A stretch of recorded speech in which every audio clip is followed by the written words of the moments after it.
All right, guys, welcome to what they don't teach you at film school, the Gaffer panel. My name is Daniel Colmenares. I am the resident pro here at Aputure Lighting, and joining me are world-famous gaffers, John Roche of Gaffer Salon, Andrew Luck of Gaffer and Gear, and Luke Seerveld of Meet the Gaffer and also of Pie fame. So today's topic, obviously, is what they don't teach you in film school. We're going to talk about the soft skills that you have to develop when you are a freelancer and when you are a gaffer. And so I wanted to start you guys with a really difficult question. What are the responsibilities as a leader? How are you guys encouraging your crews to be safe, to speak, and to grow? And how has that changed from when you guys were coming up? Well, the first thing is you got to make sure everybody under you knows they could come to you with absolutely any safety concern. And I think these days everybody feels that. Everybody's willing, and the chain of command, and if something isn't right, something isn't safe, you go up and you get it done. And it's just everybody has to be aware. They have a voice. Everybody has eyes out too. There've been many times where somebody unrelated to, the grip comes and says, "Hey, it feels like it's getting hot over here with this Bates connector. Maybe take a look at it." Everybody just always has eyes constantly. Like, is there anything going on that somebody needs to address? I tell people that work for me, it's okay to be, if you're scared to do something, you tell me. If you don't want to go up a ladder, you tell me. That's fine, I'm happy to go up. When I started out, you were shamed. You were shamed if you did not go up that ladder or whatever else. I don't want someone up that ladder, because if you're scared, you're thinking more about shitting yourself than you are about doing your task. And that just throws your confidence out the window, and you're gone. So the way I explain to people now, if the person you're working for doesn't understand that, doesn't appreciate that you're being honest enough to say that, or I don't quite know how to do this task, I don't quite know how to tie down the 12 by 12 sail that's going to be over the top of the lead actor, if you tell me that, I have more respect for you than if you try to make it up. Because to say I don't know something takes more courage than bullshitting. So that's my perspective on it. And if you're working with someone who thinks you're less or whatever, or tries to shame you because you spoke up, here's my question for you. Do you really want to work with that person tomorrow? They're people you don't want in your life. It's a big industry. You can find someone else to work with. It's hard, though, when you're starting. You often have to work with some assholes because you can't say no. You want the work. You want the money, right? And then eventually you have that opportunity to sort of back off. And so I would say, when you can, remove yourself from toxicity, because that does exist in this hyper-creative we call it retiring clients, is what we call it in Australia. Yeah. You don't say you don't want to work with them. You say, I'm not available. You always want to have a soft release.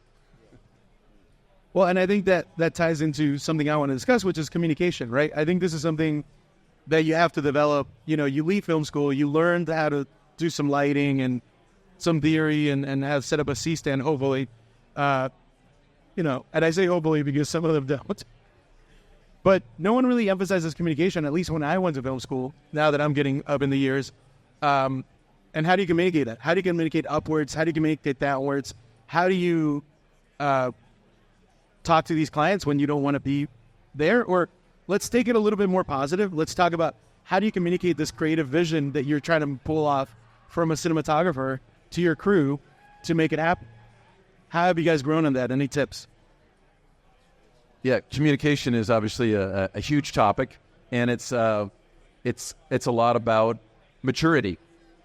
When you can gauge what the other person is not saying.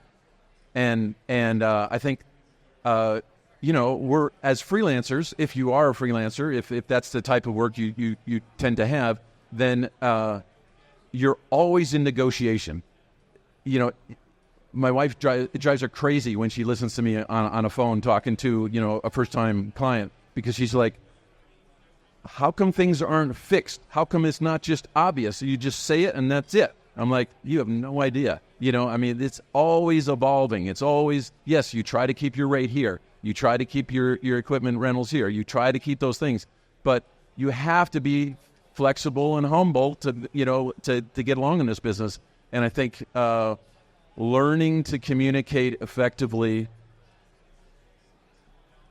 on the first time you're talking to someone is a developed skill that you shouldn't that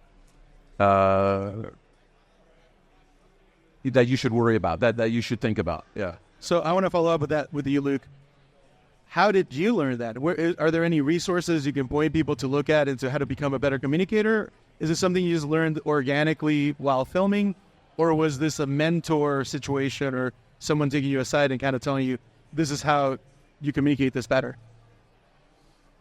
Yeah, certainly mentoring. And if you can find that out there, definitely do it. Find the helpers kind of thing. It's like... because there are people out there that are not gatekeepers in a bad way, where they everything's a mystery and whatever.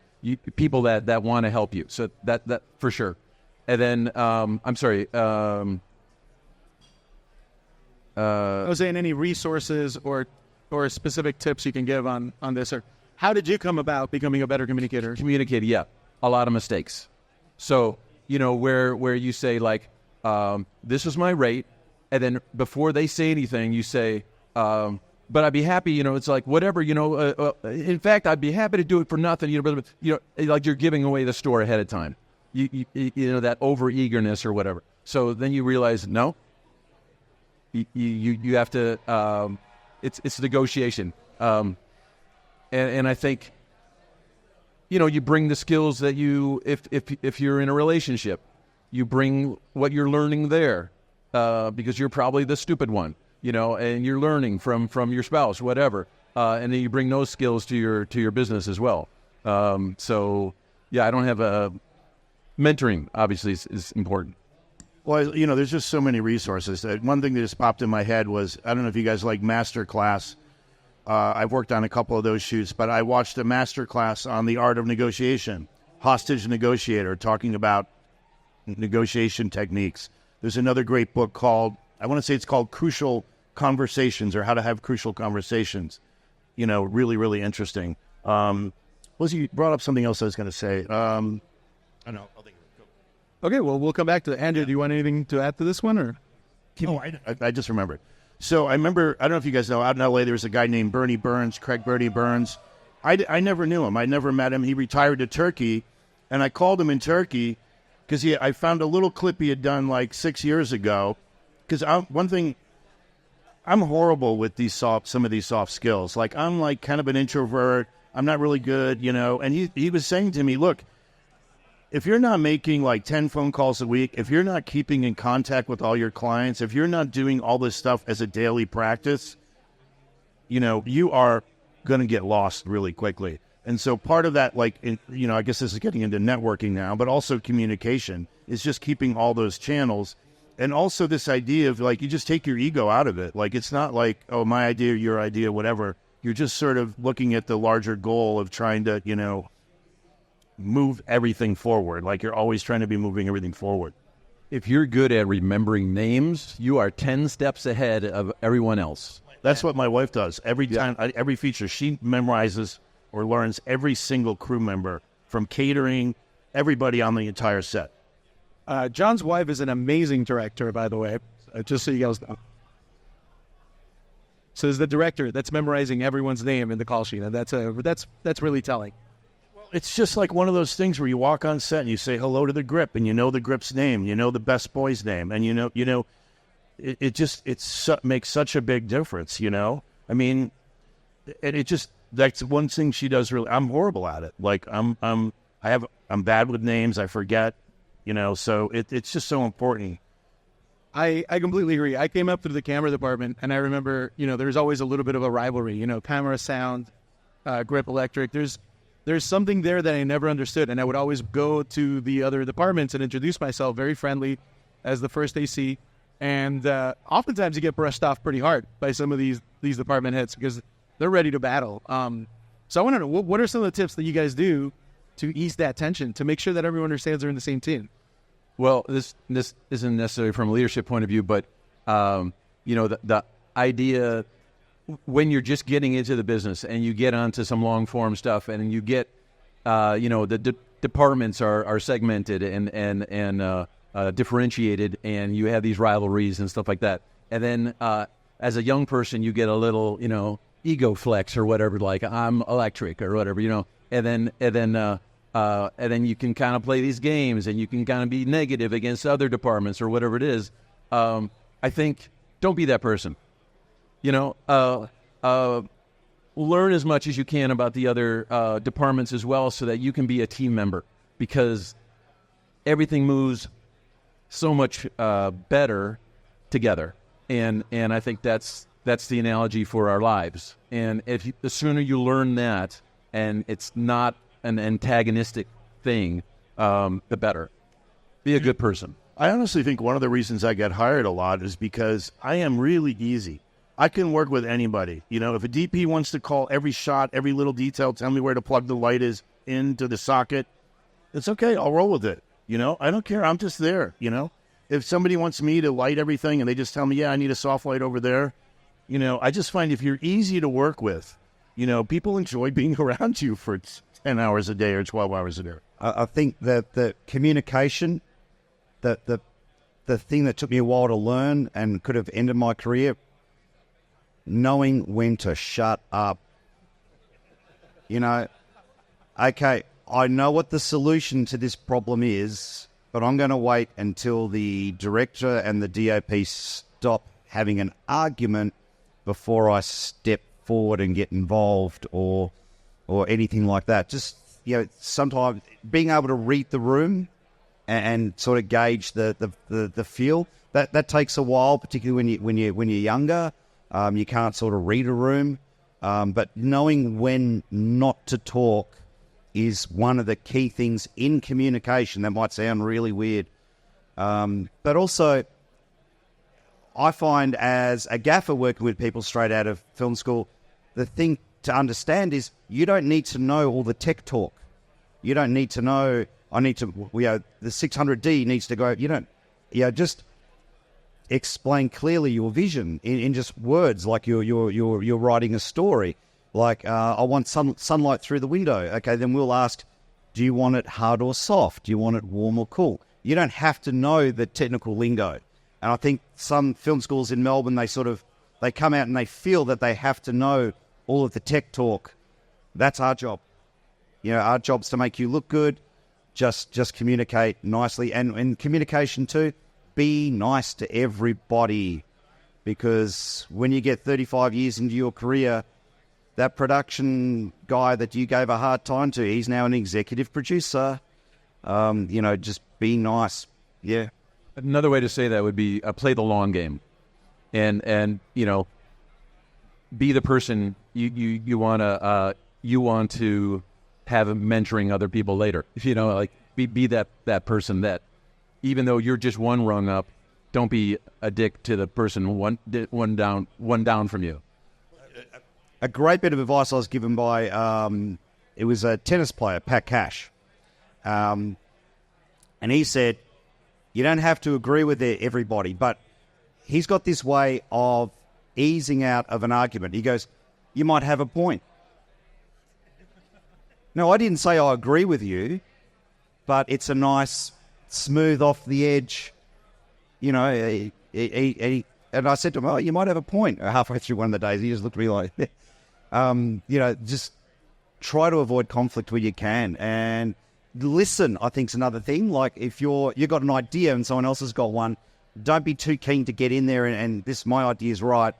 Listen first, because quite often it's somewhere in the middle is the solution. Everyone's looking at it from a different perspective. Somewhere in the middle is usually where the solution is. John kind of talked about that yesterday, the sort of improv idea of yes and.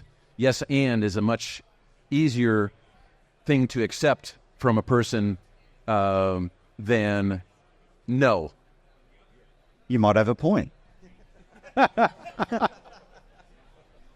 So I think I felt very called out, by the way, Andrew, because as a young DP, I really did feel, my internal credo is I'm going to know more technical stuff than anyone else on the set about the camera, about the lens, about the lights, about the grip. And very quickly, I was very humbled. to know that it's impossible, right? And yeah, Especially now. We can't keep up with the change in lighting. We don't expect the DOP to keep up with the change in lighting, plus lenses, plus camera, plus all the mounts, plus... Man, that's way too much. There's LUTs, there's LUTs, there's everything. Why isn't the monitor turning on today, you know? Yeah, absolutely. But so I wanted to talk about that because I think when I put myself back in those shoes, what I realized is I was so busy caring about myself, right? Meaning, how was I being perceived on set that I didn't have any room to think about how others were perceiving me or themselves or thinking about others. It was very much everything about how I was going to do things and how I was going to be perceived and how I was going to light the set. So I wanted to ask you guys, do you remember, perhaps, and I'm putting you in the moment here, do you remember that moment for you when you went from, I'm only going to be thinking about how I'm being perceived to kind of expanding that awareness outward into that set and thinking about what are the needs of my gaffer, what are the needs of my DP, and kind of when that change happened for me? I would say that I didn't have that much problem with that because, like I said, when I was getting in, more than 30 years ago, I knew I was on the bottom. I didn't have access to the internet. We didn't have cell phones. We were just barely getting into pagers. So my ability to know anything was so reduced. I had to buy a $30 book just to learn something about cinematography, and it wasn't specific to lighting, and it wasn't, so I didn't know anything, really. And so it took me 10 years of slogging in the trenches before I felt like I could even speak up. You don't have that now. Now everybody knows everything. So my what I would say is back it up a little bit and learn those social skills, learn those physical skills, and don't think you're the top. As a freelancer, it took me that when I realized that, when I learned that, one day it suddenly occurred to me as a freelancer, I am my own agent. I'm my own PR department. I'm all of that stuff. If you had a PR agent acting like a dick on your behalf, how angry would you be? And that's when I realized that was me. I've got to be the PR person for me on set. So I get to set and it's early. I'll go around and have a chat to everyone, see how they're doing. You're your own PR person in this industry. So that when I realized that, that's when things changed for me, and I think people saw a change in how I communicate with everybody. The other thing that works is when you get fired. When you get fired off a job, and I've been fired maybe 2 or 3 times. But you got to figure out what just. But it's interesting. I had one case where that happened, and you try to call, figure out what's going on, and then like 3 days later, I get the phone call. Well, we thought maybe we got off to the wrong foot. How do you feel about coming back? And I went, sure, yeah. And I worked with those people for 20 years. And, so this is partially communication, partially maybe negotiation. And, part of me feels like we always need to be sort of trying to push the envelope. Like, I feel like if I'm not failing, if I'm not pushing myself and like riding right up to the edge of like my discomfort, is this going to work? If I'm not really doing that, then I'm not really expanding, as a gaffer. I mean, you don't want to get fired. And this wasn't related to getting fired, but I think there's just some relationship between, just constantly, pushing yourself that's back to the yes and thing, pushing it. And just to explain the yes and thing, it comes out of improv comedy. And it's like if Dan says something to me, I don't go off in another direction. I sort of riff off the material he's giving to me and expand this idea that he's presented to me, which is what the DP is doing when he's talking about his vision. Right? Do I sense a little role play here? Are you guys going to do a little yes and scene? Luke, John, and Andrew doing improv? One thing with communication I'll add, if you want to be fast, is without sort of being rude, listening to the conversation one rung above you. So you can hear in my case, I hear the director or the first AD talking to the DOP going, shit, we've only got 6 minutes to set this up, not 20. So by the time the DOP gets to me, I've had 30 seconds to think about what we can ditch. And that's an important part of communication, is that listening. Try and find out. You get your advanced intelligence. Try and find out 2 conversations ahead of you what's happening. Listen to that. And so don't be on your Facebook at that point. Listen to that. So when it gets to you, you've had the think time so that you can go bang with the answer. That'll make you look so good. There's I have the 5 A's of freelancing. It's attitude, aptitude, anticipation, attention to detail, and then a touch of assertiveness. And so it's like I got 2 of those when I was starting out, and then since then I've sort of added the other ones, and it's just a sort of mnemonic to pass on. That's a good one. No, I think that's wonderful. And Andrew, to touch on what you were saying, one of my mentors called that set ears, right? Set ears. You're always listening actively, because there's a lot of downtime on a set, but it's not really downtime. You might be done with your job when you're waiting on someone else to finish their job, and things are changing as that's happening. So being able to actively listen and be engaged so that you're not caught on your back heel is huge. I agree with that. And the thing to remember is you're only as good as your last job. So you need to stay engaged. And that's, as a freelancer, it's terrifying on one level. It's incredibly freeing on another level. And it's all about how to be a better person. I mean, you're in real time, you're developing you. And that's the wonderful thing of this creative profession. We get to do that. And you don't have to go to the same place every day and sit in the same place. You get to go everywhere, and you have this dynamic of your work, and you have that dynamic of yourself, your person. Okay, well, listen, I want to ask you guys one question here. If you could recommend one class, one course, I think John touched on it right here, but that is not film related, to someone who's starting their career, what kind of class or course would it be? And is it therapy? If I could go back to high school, I would tell myself to pay more attention in English class, because this industry really, okay, we do lighting and whatever else, but in order for me to light or to have an idea, I need to be able to communicate that. It's what we've been talking about. I wish I paid more attention in English class, and just things like being able to write an email better. I mean, AI will take care of that for you now, most likely. But, I wish I could write an email better, or have that clarity in what I write would be, communication again in English class. Yeah. So an English communication class is what I'm hearing from you. It's a language I speak, but I just don't know what I'm saying. I don't know. To me, this is like part of this continual improvement, continual education, and it's just across your whole life, right? So for me, it's couples workshops with my wife. It's going to Portugal to do a workshop with Christian Berger. It's just constant immersion in what we love, and just in all aspects of our life, whether it's watching a thing on the art of negotiation, or whether it's reading Crucial Conversations, or whether it's doing a workshop in some virtual production stuff or whatever. I don't know. To me, it's just ongoing. I'm always in some workshop. I'm always doing, something. Yeah, I guess, most of us are drawn to a show like this, to the technical. And so sometimes you just got to pull your head out of that and get in touch with the other aspects of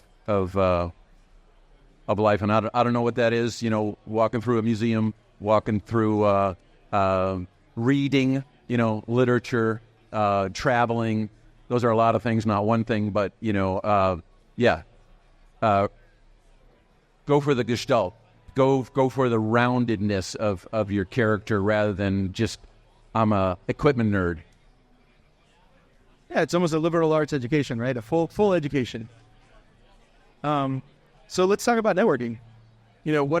How have you guys learned to be better networkers? I feel like networking is one of those things that it's touched on, but it's never really, you don't truly understand the true power and the need of it in our industry until you're out here. Okay, so networking is probably a lot easier these days than it was for us. But for me, I thought I wanted to be a cinematographer when I started out, you know. So I joined the local cinematography society, and I got on the committee. I did whatever I could to be seen there as the guy that's being helpful, you know. So that was that for me. But you got, like, if you're a gaffer, get on Gaffer Salon. That's obvious. But just try and get to look, any society that's involved in what you want to do, join and get along to the events. And you'll be the shy guy in the corner at the start, but people will start to, if you go up and introduce yourself, when your name comes up as a possibility, if they put a face to the name, that really increases your chances of getting that first hire or that first go. And in terms of like networking, short films, things like that, I did about 2 years of unpaid work on short films. And I didn't do it for the director of the short film. I did it to meet people on the crew, because I just could not get my foot onto a paid job. So, yeah, every chance you get on set, that's a chance to network and a chance to show yourself. So just find the local societies, find film schools. I didn't go to film schools, but they'll have crewing nights. See if you can find out when crewing nights are, when the little students have their short films coming up. Go along to that and see if you can get yourself tagged along onto a short film or something. You know, just there, you might meet someone that goes somewhere or recommends you for the next job. You just don't know, but just try and get amongst everybody. Well, I'm from New York City, and there's so many like rental houses and stages, and these guys always are throwing mixer events. Adam Richland, Light Bulb and Grip, always throwing mixer events for younger people, right? Lux Lighting constantly doing like networking events. Maybe it's around a product, maybe it's a party, whatever. There's so much stuff going on. And obviously, I sort of fell into it accidentally. I just thought, oh, let me start Gaffer's Salon, thinking I'd be talking to 20 of my friends. And then there's Cinematography Salon. And then if you extend even further, there's stuff like John Bruegel started We Are Variable, which was a community dedicated to filmmakers that want to focus on wellness and growth. They have monthly meetings, monthly hookups, no agenda meetings. People just show up, network. I mean, there's so much of this stuff now. There was almost nothing when we were starting out. Once a year or something. We didn't even have mobile phones.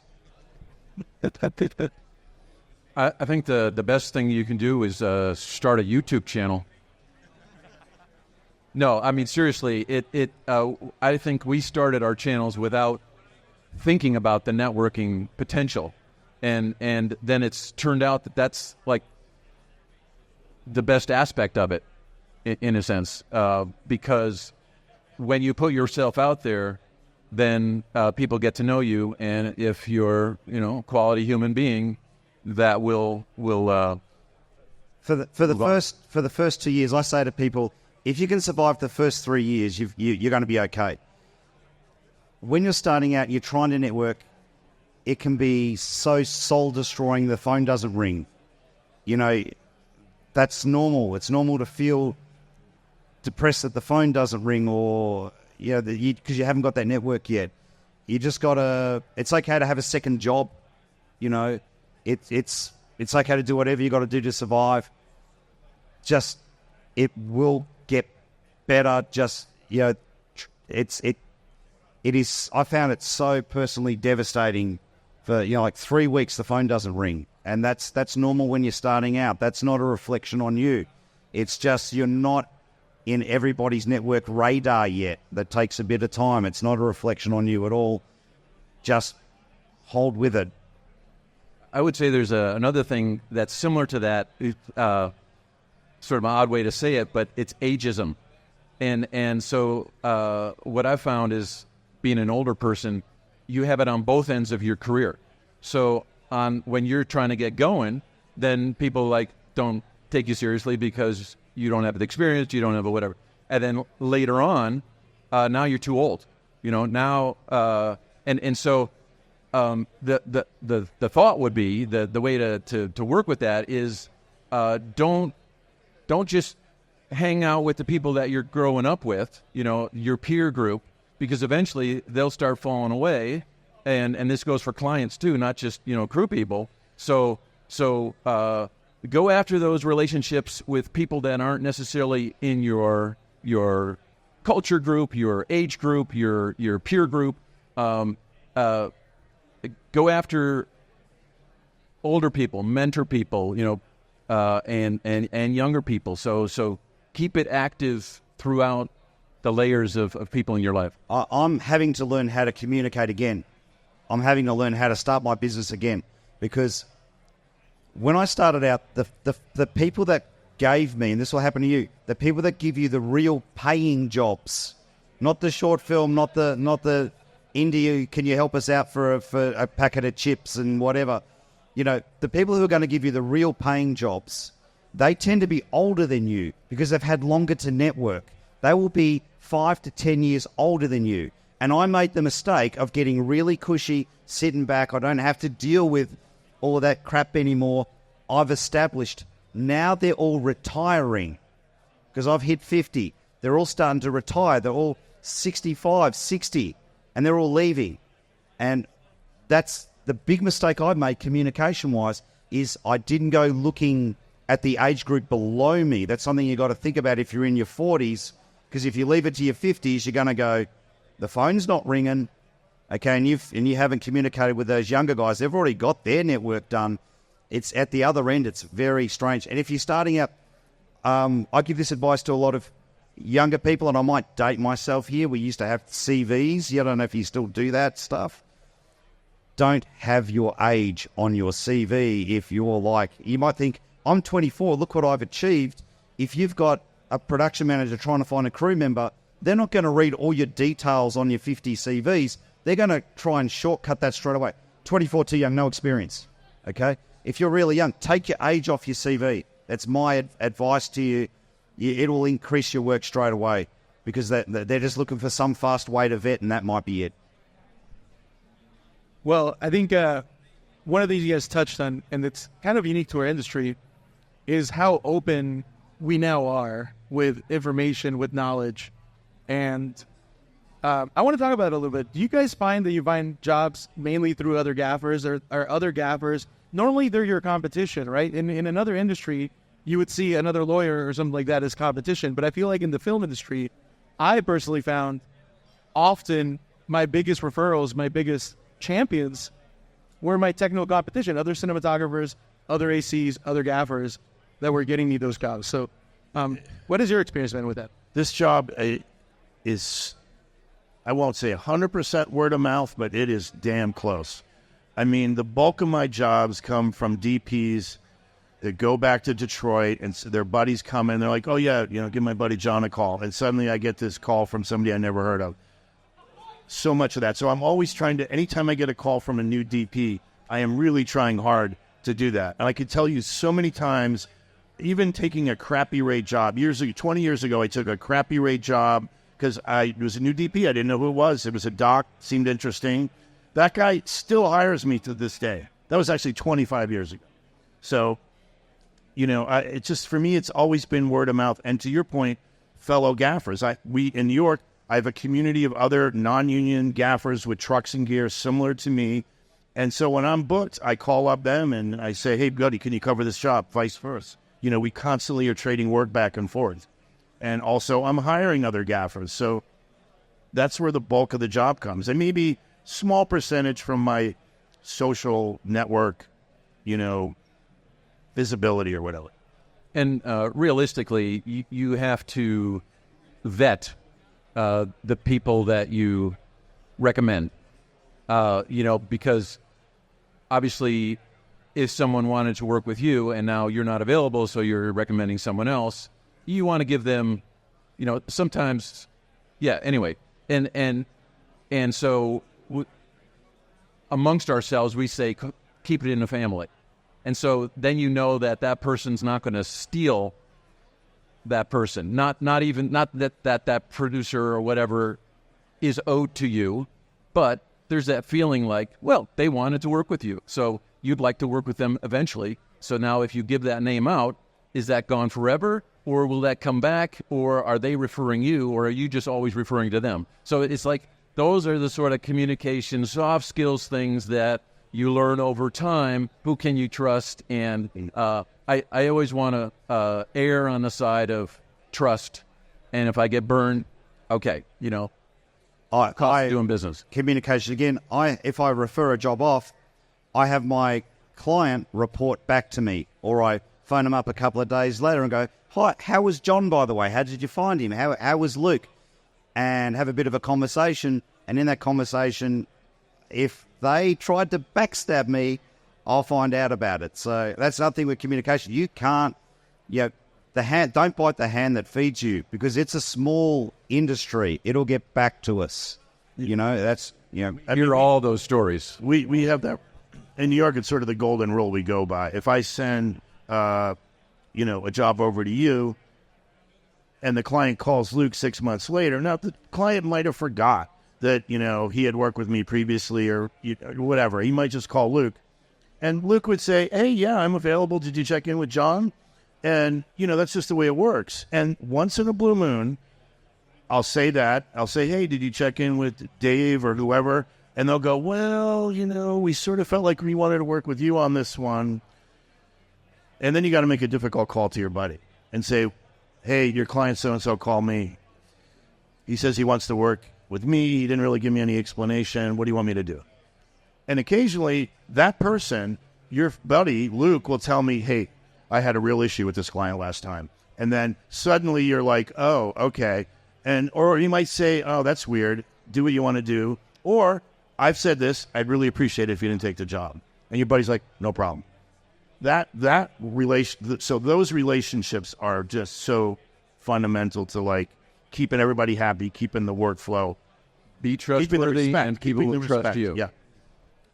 There used to be this fear. Melbourne, the gaffers, when I started, they were very territorial. Nobody trusted nobody. If you got a job and someone else didn't, it's because you must have undercut them, and they'd phone you up and abuse you. And it's like, no, I didn't even know you quoted on it.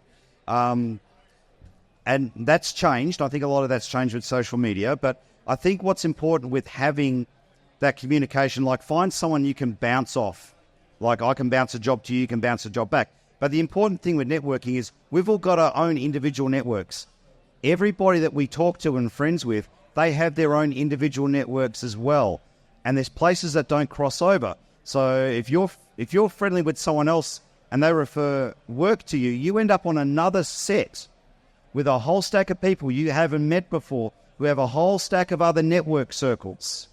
So just because you were nice to that one person and that got you onto another set, now you've got 20, 30 opportunities to try and get into other networks. So, never backstab anybody. It is a small industry after all. It's very small. We're going to get ready to wrap it up here. We're going to open up for some questions. But before we do, I want to ask a little bit more of a fun question.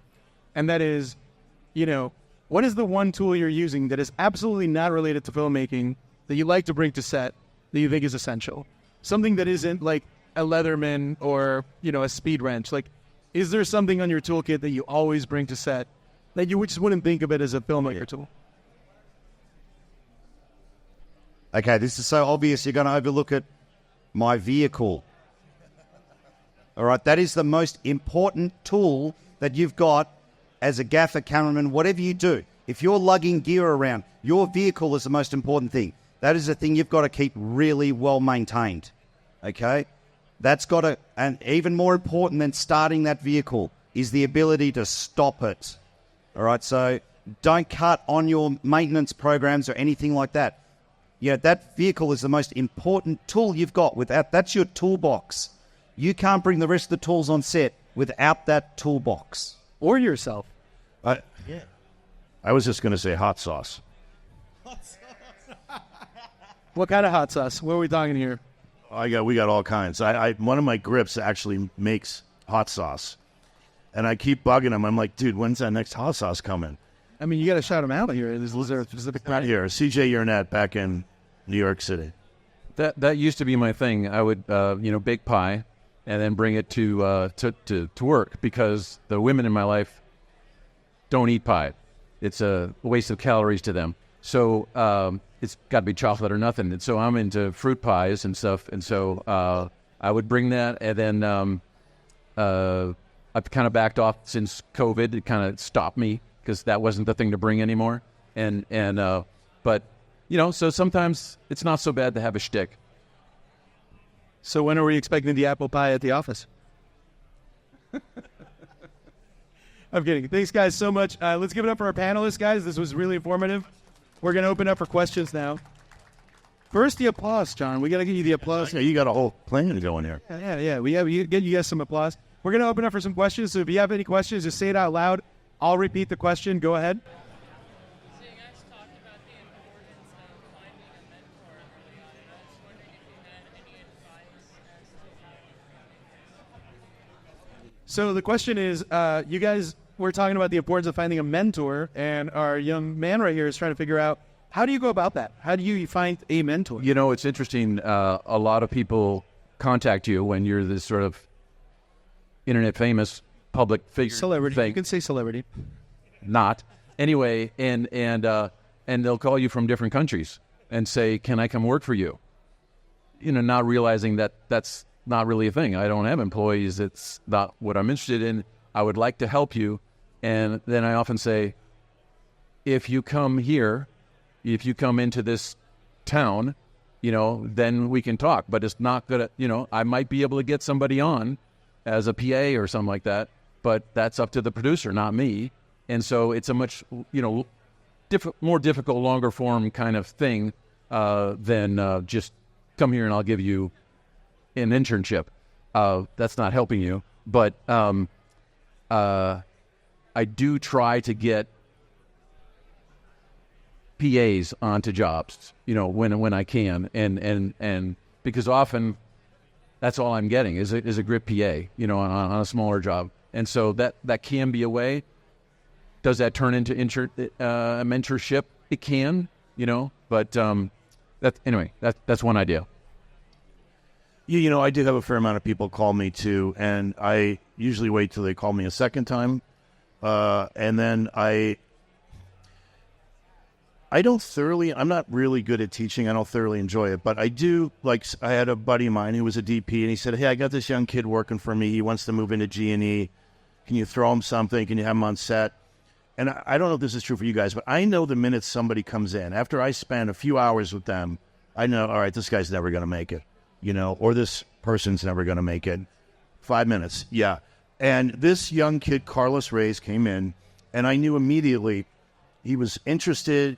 You know, he was listening, he was attentive, he was asking tons of questions, he was grabbing the C-stand, going to the back, figuring out how to, you know, articulate it, do different things. And so I just kept bringing him on, job after job. Now he works with me not all the time, because you know how it is, job to job, but I hire him all the time now. And I saw him go from 250 to 300 to 4, and now, you know, I've had him on some full-rate jobs. He's not, you know, he's not totally seasoned. He's still a little bit green, but man, he learns so quickly.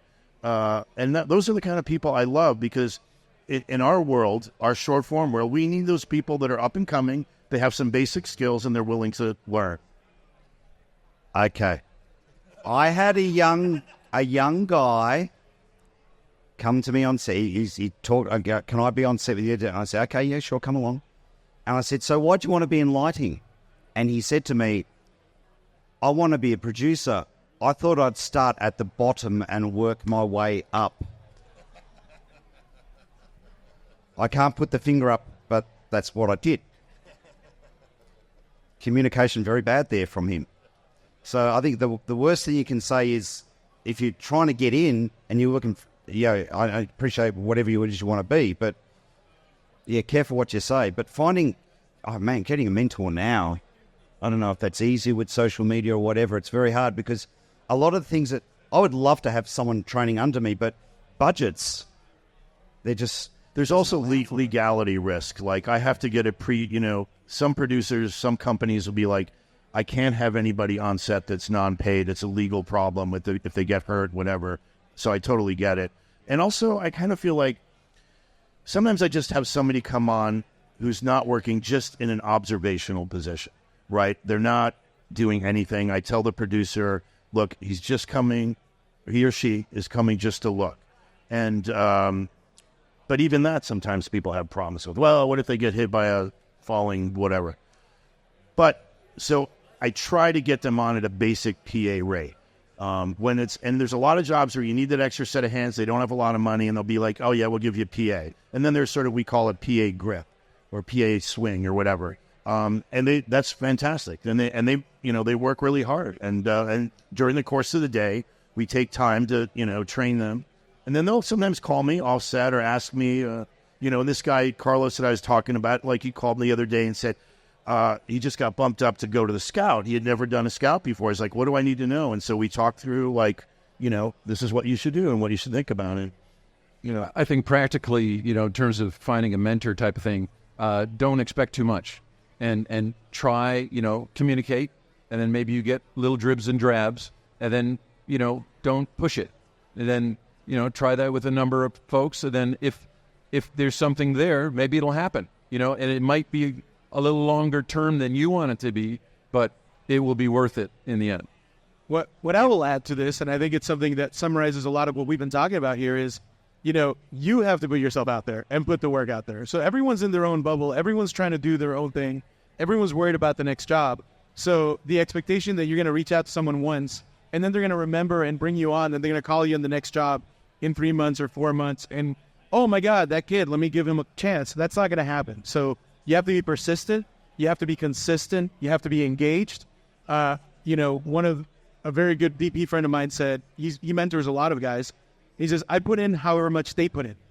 So if they're calling me twice a week, if they're calling me twice a month, if they're following up, if they're coming to the sets, if they come to the set when I invite them, then I invite them more often. If they're not calling, if they're not asking, if they're not curious, if they're not there, then I'm not going to bring them on.